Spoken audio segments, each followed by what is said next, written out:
Hi friends, morning பார்த்தீங்கன்னா நல்லா வாசப்படிலாம் கோலம்லாம் போட்டு விநாயகருக்கு அபிஷேகம்லாம் பண்ணி பூஜைலாம் முடிச்சுட்டு அதுக்கப்புறம் பார்த்தீங்கன்னா அந்த நாய்ங்க வந்து பார்த்தீங்கன்னா ஒரே வீட்டை சுற்றி சுற்றி வருதுங்க. என்னன்னு பார்த்தா தண்ணி தாகத்துக்காக ரொம்ப அலமோதிட்டு இருந்தாங்க.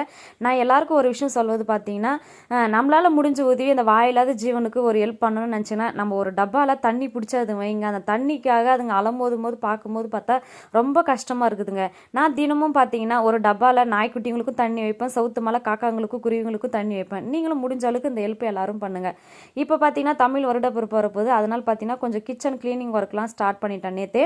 அப்புறம் பார்த்தீங்கன்னா கிச்சன் வந்து எல்லாமே எல்லாரோடைய ஜாடிகளாக பார்த்தீங்கன்னா எல்லாமே க்ளீன் பண்ணிவிட்டு எல்லாத்தையுமே வாஷ் பண்ணி காய வச்சுட்டேன். இப்போ இது எல்லாத்தையும் அரேஞ்சும் பண்ணணும். அரேஞ்ச் பண்ணிவிட்டு அதுக்கப்புறம் நெக்ஸ்ட் வீடியோவில் உங்களுக்கு அதை நான் காட்டுறேன். நான் மறுபடியும் உங்ககிட்ட ஒரு விஷயம் சொல்லணும்னு நினைக்கிறேங்க. இந்த விலங்கு கிட்ட இருக்கிற ஒற்றுமை பாசம் கூட இப்போ இருக்கிற உறவுகள் கிட்டும் இல்லை, சொந்த பந்தம் கிட்ட இல்லைங்க. இருக்கிற வரைக்கும் இந்த லைஃப்பை என்ஜாய் பண்ணுங்க.